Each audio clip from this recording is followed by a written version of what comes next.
Nichel MOLIAE. You know me like it used to be of gold and Nichel You know me MOLIAE. like it used to be of gold and Oh, you know me, yeah. Oh, you know me, baby. Oh, You know me, yes, you know me like it used to be of gold of thee. When we used to talk to walk by and now to matrimony. Rulers of us. You know me that of ancient Egypt walked us.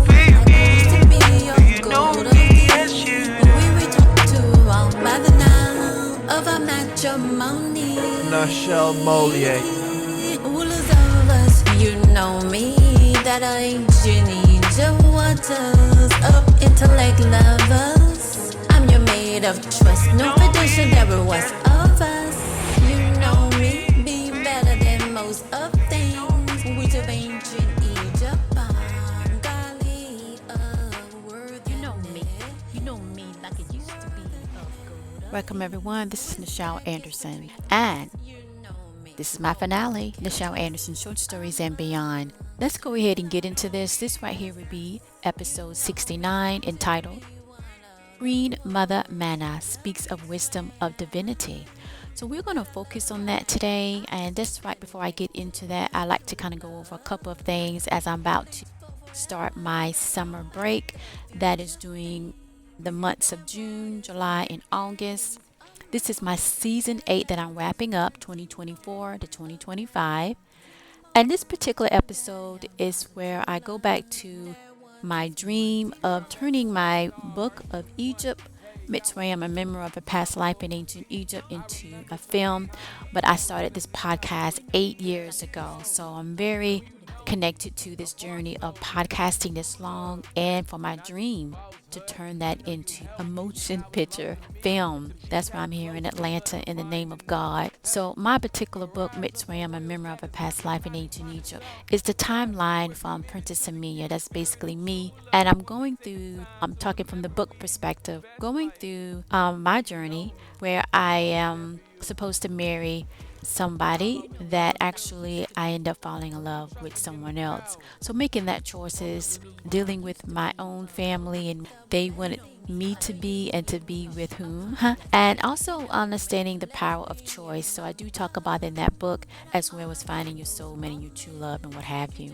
It is some adventure in there and so forth. So that's the timeline for Princess Amelia, when she's basically about to reach that age where she's supposed to marry another king. That king is Zimbabwe. And this particular fast forward of the podcast show is where it's before the time of Princess Amelia. So she isn't born yet. And we're in this realm where we have Princess Hannah, her sister, and then grandmother, which is the mother of Queen Hagar. So in this episode of 69, we're at a place where we're in Zimbabwe in ancient times, and this Queen Mother Mana and Princess Hannah, would be the oldest sister of Princess Amelia when she's born, and they're visiting Zimbabwe, and they're going there, and they have these. This is from the last. I'm kind of jumping ahead of my podcast, y'all. So this is where the last episode 68, is where they're seeing their fruit of their harvest to create, like today, where they'll have like charities and create programs for the children or for people, parent and businesses that they have, markets and what have you, and to just to kind of share their own intellect and their resources from Egypt, or that timeline would be Mitsrayim, and which is ancient Egypt. So at any rate, they want to go and kind of see how the program, how their finances that they plugged into this. And Princess Hannah was helping Queen Mother on this project. And it was reading programs. It was horticulture type of techniques that they did in the community. And the last episode is where they got an invite to the palace. And so now we're fast forward into that invite where we see Queen Mother making a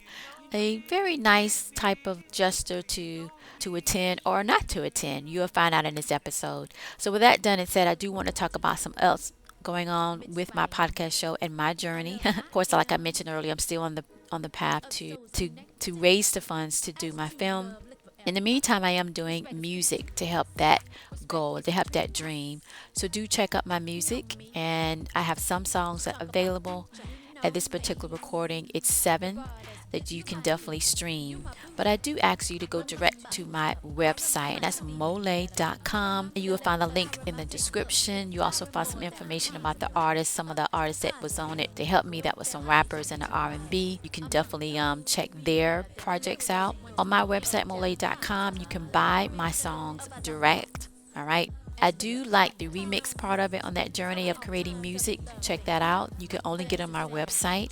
And of course, my album when it's released. So do check out that second announcement that I will announce soon of when my album will be released.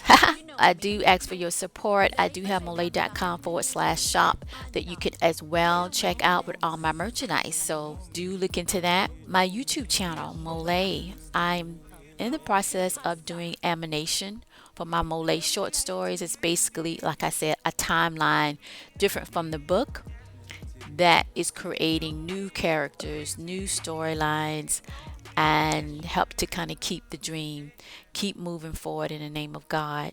So do follow me on my YouTube channel. You can also become a member through YouTube, also through my own website, where eventually I'm going to have more streaming content, premium prime content of my storytelling. If you love these stories, you love my podcast, do support me that way. And that's MOLIAE.com shop. It would be in my description as well.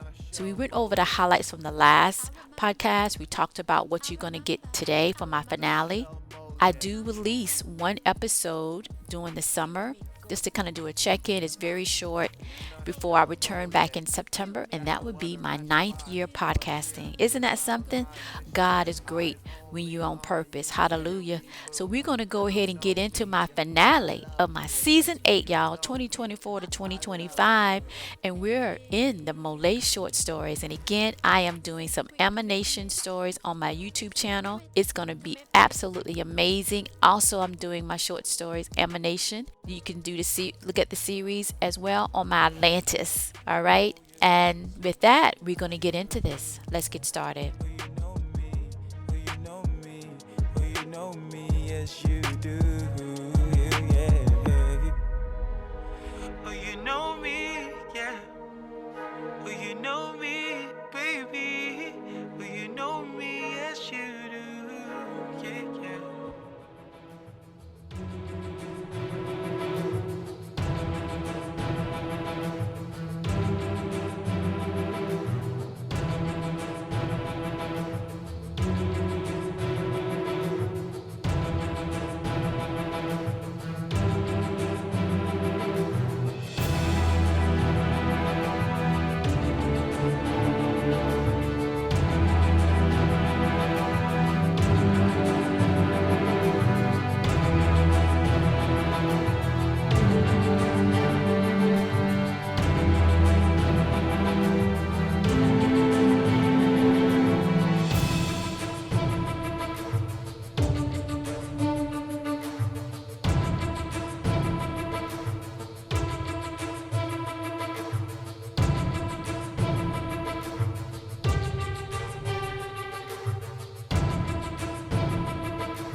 Opening scene.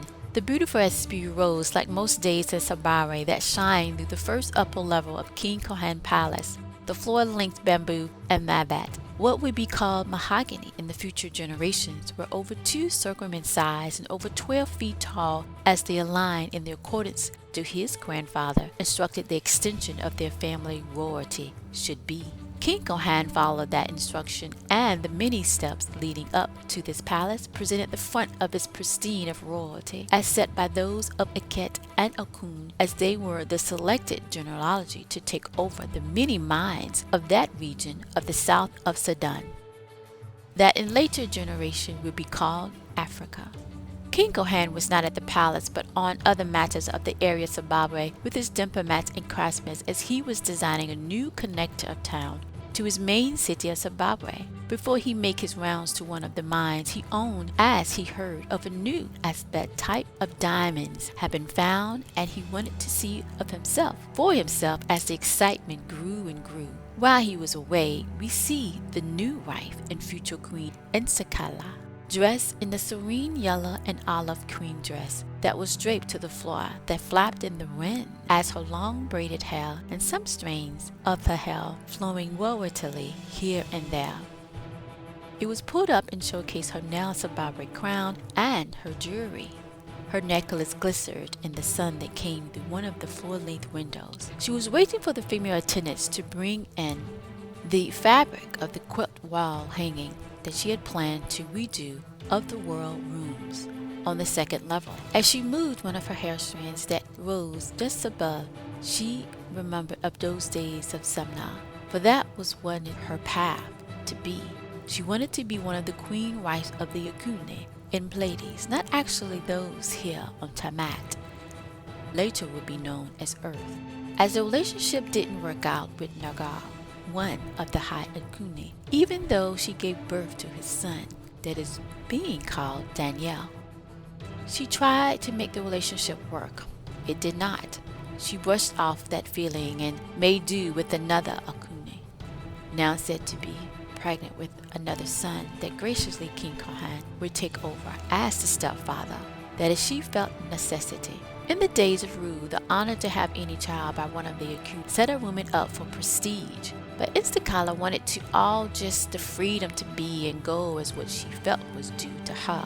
In the back and forth of her thoughts, she noticed the palace messenger approaching to let her know that Queen Mother Mana, the mother of Queen Hagar of Mitsrayim, later would be called Kemet, ancient Egypt, will be arriving to accept her request to visit.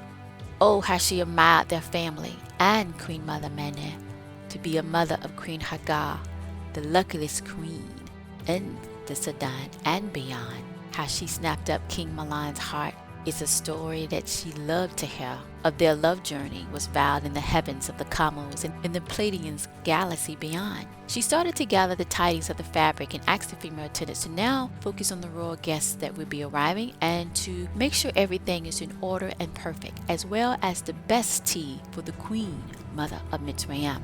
What seemed like moments afar again over a beautiful spirit day in Zimbabwe, as we could hear tall palm trees brushing against the palace and the cool breeze coming off the known Atlantic Ado ocean seas, as legends had told of them. Generations were a tunnel under sea that led to a secret palace to Atlantis of eons and swords of gold. The scent of the fresh Abu bread, as we call it in the modern terms, but then a sweetness were added of crisp cinnamon and honey could be smelled right where the room where Instakala stood. The table was set and Instakala walked in and had just finished changing into a new attire in a long world core and white color balloon dress, exposing both shoulders and flowing down to the marble floor palace. Matching sandals with her hair loosened of Nubian curls to expose the earrings brought in by King Kohan from the west coast of the Sudan. As she was a bit nervous to have been told to invite Queen Mother Mana of Ethiopia and of the Queen Mother of Mitsrayim, and wasn't sure she would accept, but oh, was she honored to have such high-rank Queen Empress of her, of Queen Mother Mana, to accept. Although hiding her excitement and a bit worried of her esteem, she wanted to prove as well of those in the palace and in the city of Zimbabwe. She could have such greatness and honor of etiquette of royalty amongst her in the new role of the Queen of Zimbabwe. She was just about to arrange the table settings when it was announced that Mitsrayim royalty and the representative of Queen Mother Mana. There was no word of the young Princess Hannah that was rumored that was also with the Queen Mother Mana visiting Zimbabwe in one of their community programs and initiatives at the moment, but soon she would see the young Princess Hannah reach for her grandmother's hand and her cousin. They said their greetings and they all sat down. So Queen Mother Mana with Princess Hannah arrived. And then fast forward to now, Instakala just was all up in the clouds of happiness to have this particular state royal visit that she did create to make it so, to prove to the Zimbabwe that she can sit with the highest of royalty. When Queen Mother Mana finally made it to Instakala, when she was awaiting them to greet them, they said their greetings, and then they went more into the palace to where they would have their tea and something to eat. As they was walking and then sat down to eat the feast that was prepared, soon after the two princes, after that, went into the other side room to play, as there were gifts and wooden illuminates as for them to play with, as the breeze continued to secure this royal visit. As the two queens sat across from one another at the royal table, it was Instakala that lowered her now wine glass and said to Queen Mother Mana, "I have always admired your pristine position within the cosmos of Akune, Queen Mother Mana. I sure adore this moment to be able to speak with you." Only a nod for Queen Mother as she patted her lip, finishing the stewed fish that was delivered earlier and waited for the next interlude that she felt was the real reason Instakala asked her here. Queen Mother said, "Those are truth words you speak." She didn't pick up the wine glass, Queen Mother Mana, and when one of the attendants offered to pour more, she waved it away in a calm manner before looking back up at the other end of the table towards Instakala. The Zimbabwe attendant bowed and left the dining room. Instakala then felt to probe a bit. "Yes, indeed. I admired your daughter Queen Hagar for her legend to marry King Milan of Mitsrayim of Sumner has many tales of Queen Mother Mana abruptly got up and motioned for the attendant to get her granddaughters, a Princess Hannah and her cousin. Then she turned to face Instakala. "My daughter is not of your concern, of dreams, of not in the far, which is your desired reality. True." Instakala, trying to hide her true intent, slowly got up to show her different perspective to the intentions of probing for the secret of them that always get the highest of the male of Akune and the prestige from among galaxies. Instakala responded and said, "I only wish to have a..." Queen Mother Mana interjected, "Refrain from wanting to know what is of the all that's life, not the materialistical." She raised her hand around the grand room or the dining room they were in. "But what is in the heart, not the physical. That's the lesson you still not seem to learn." Queen Mother Mana turned to leave as she reached for her granddaughter hands and the other granddaughter hands when she heard Instakala raise her voice, and Queen Mother Mana turned around, and Princess Hannah, along with her cousin, knew what to do. They let go and stepped back in Roar's standing position and said nothing. Instakala said, "I am the Queen of Zimbabwe and the mother of Akune, brother of 10. My wish today was to conjure amongst another world and give the attitude of recognition from such a nobilette as you, Queen Mother Mana, and your daughters, in particular Queen Hagar of Mitsrayim, that no Queen Mother Mana did not step forward, but her royal Nubian eyes did, in position of power, and said, 'You have no place in the book of Virtune. That is what you are really seeking to discover and connect with as I and my daughters. And yes, Queen Hagar, you will never learn of how and when or what for the heart she won of King Milan, because it's built on truth. That's true love of the estimate. Your queenship here in Zimbabwe is built on compromise.'"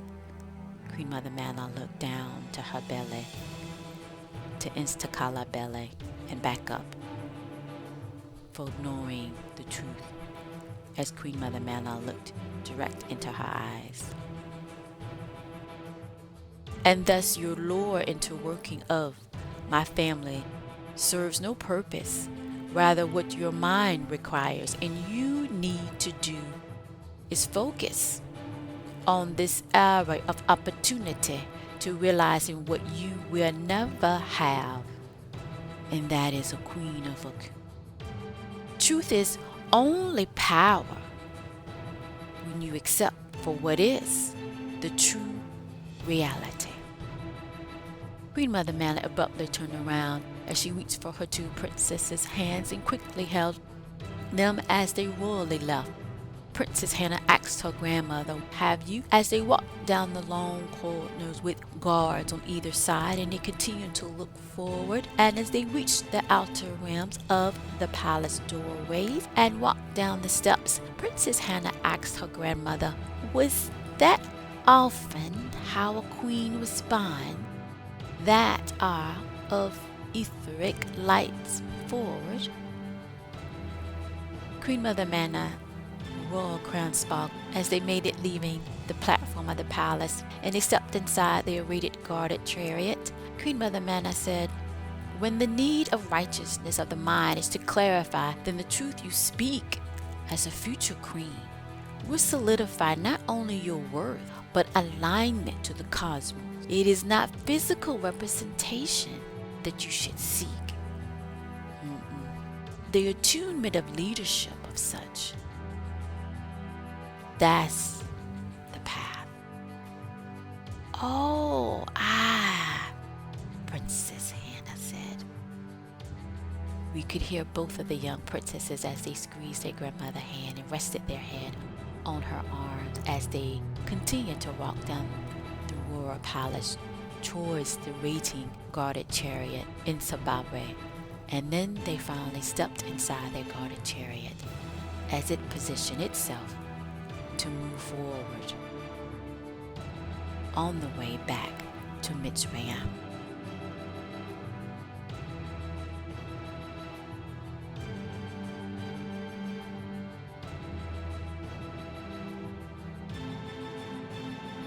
End scene.